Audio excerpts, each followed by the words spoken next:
Hey guys, how's it going? I'm Clayton Motos, and we are back with our suspension linkage rebuild. This intro is actually recorded like 5 minutes from where we ended the last video, but I wanted to get everything done in one day so that we could maximize our efficiency.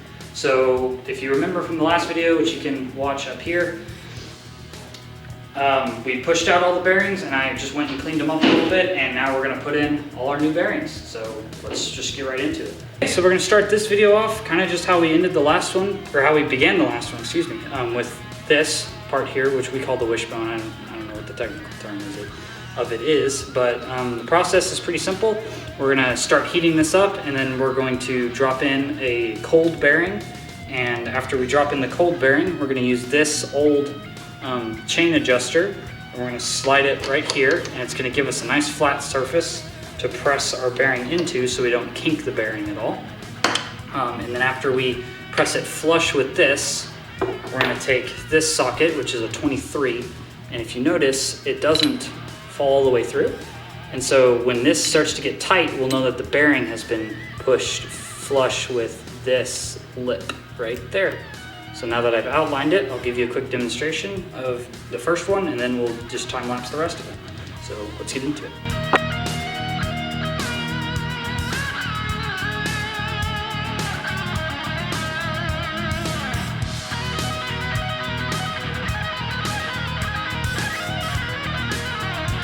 So when you're dropping these bearings in, these letters right there need to be facing up. Okay, and then chain slider, just like that. Put a towel over this too.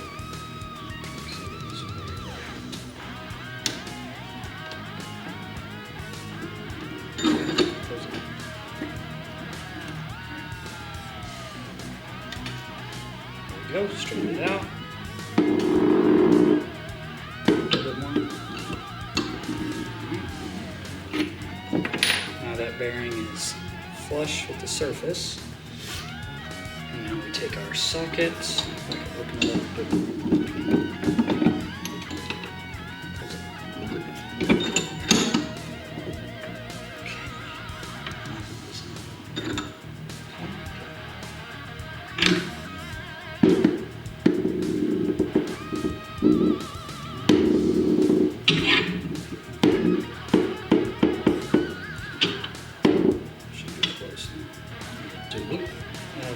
Just give it a little bit more. Okay.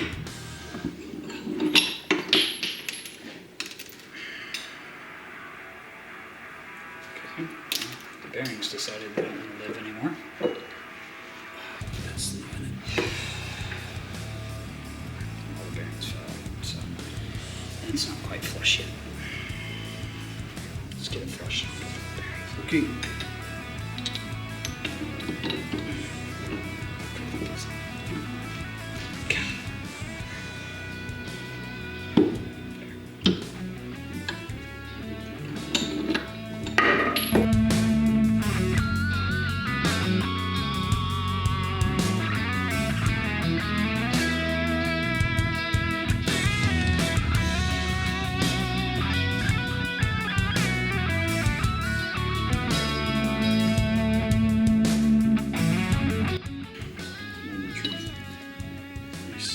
You put the sleeve through it and hold everything in place. That one worked a little bit smoother. If you saw the whole procedure there, you just get it, set it in, get it flat with this, and then push it in. If you have one of these sockets, like these Craftsman sockets, that's kind of works the same way as ours. It's got these little lines cut in it, and then just past those lines is how far the bearing has to sit. So now we'll do the next side.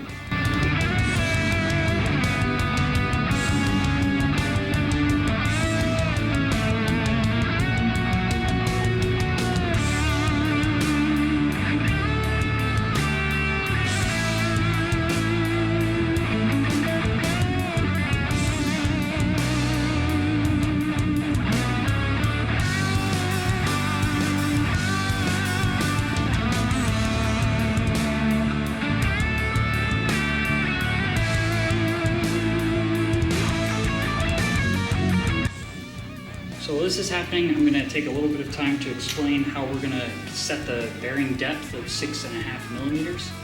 So I've got a 19-inch socket here, and I've got an extension with a 3/8 extension with a 1/2 inch coupler. I'm actually gonna put it in backwards of how you would normally, so that the flat edge here will be pressing against the bearing. I'm gonna drop this through, and it's gonna lay against the bearing there, and I can tap it with a hammer to set the depth.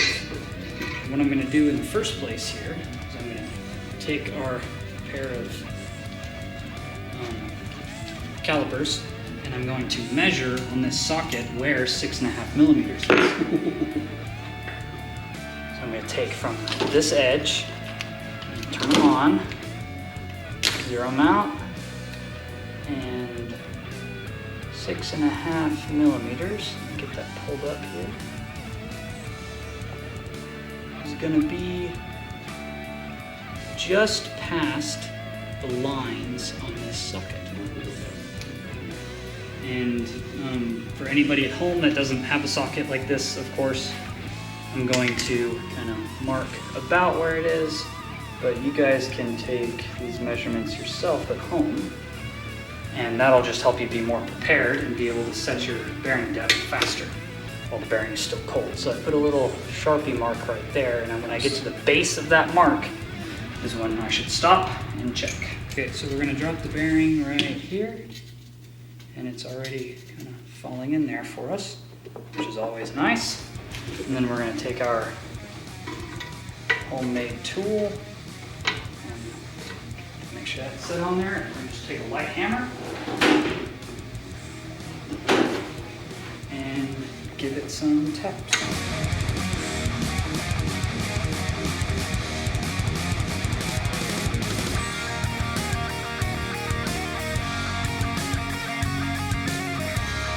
6.46. Call it. That's about as close as you can, well, I moved it, but that's about as close as you can get without being exact. So I'm gonna call that good. And we're gonna do the next one.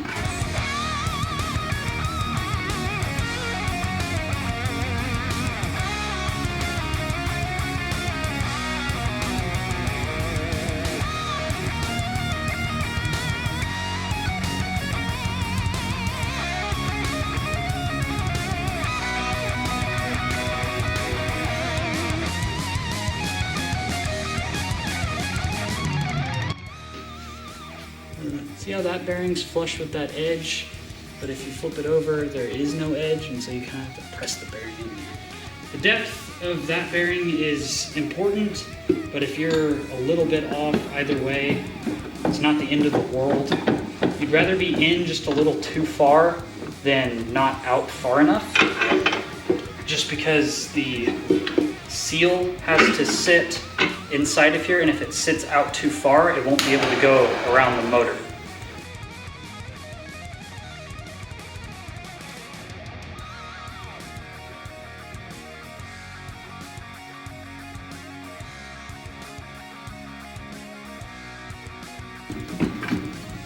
Alright, that's all the bearings in, and if that's all you need to see, you can leave now, but I'm going to go ahead and show the rest of the installation for how to completely put these back together in case that's what somebody's here for.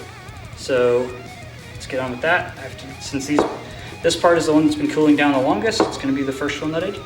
I want to take this time to give a big shout out to my dad. He's the one that kind of helped me get into this kind of stuff and has kept me in it and kept me excited and wanting to keep going. And because of him, I found some of these tricks are completely from him. This was his idea and made it work, and y'all see another video in a couple weeks that's also his thing, and we tried it once and it worked great. Good. So appreciate the help. Buddy. And let's get these seals and washers and all that installed. I'm gonna go ahead and pull out the sleeves that I've had sitting in here, and we're gonna get started with the most important part of all of this, of course, which is grease, grease, grease, grease. So we're just gonna take some more grease and pack it in here, and this is waterproof grease, so it's going to be perfect for the linkage because it's really close to the ground and we don't want to get a whole bunch of water inside of our steel bearings. So as you guys remember from the disassembly video, the next piece that's going to go in here is going to be a washer. It's got a flat edge and a rounded edge. You want to put the rounded edge up. It's going to sit in just like that. And then the next piece is a seal. Goes in just like that. On both sides and of course underneath, but I'm just going to show this side because you can't flip it over without all this stuff falling out. And there's your seals. Take your sleeves here. That's a little much. You just want to put some grease on them as well. Both of those slide in nice. And then take our end caps. Push both of those on. Just like that. Flip it over. Do the same thing to the other side. That is fully reassembled. Just needs to be cleaned up a little bit. Oops. Except for this guy who decided to fall off. There we go. And of course, this just takes seals to get it all wrapped up. First thing I'm going to do on the swing arm is install the seals on this inside portion.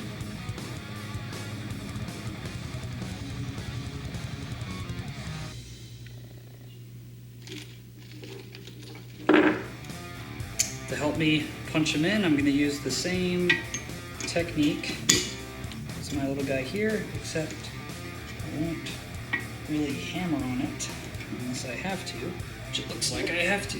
Alright, that gasket's sitting nice and flush, so we'll flip this over, same thing on the other side. There we go.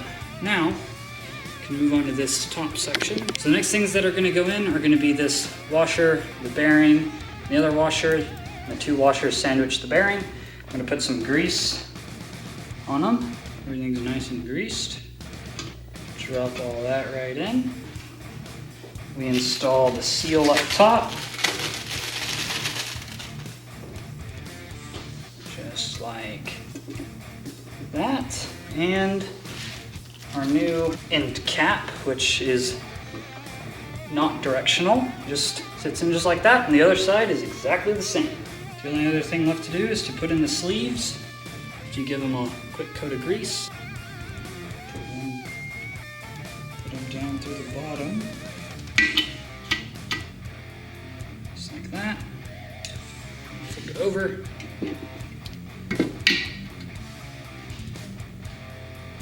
Then wipe off all this excess grease to keep it from attracting unwanted dirt. And there we go. Alright guys, so that's all there is to it. It's really not as complicated as everybody says it is, and you can get the job done just as easily as we did with the very limited tools that we had. I really appreciate you guys watching. If you learned something, if you learned something that's going to help you later, make sure to leave a like, consider subscribing, and make sure to comment, tell me if I did a good job, anything I can improve on. And until the next video,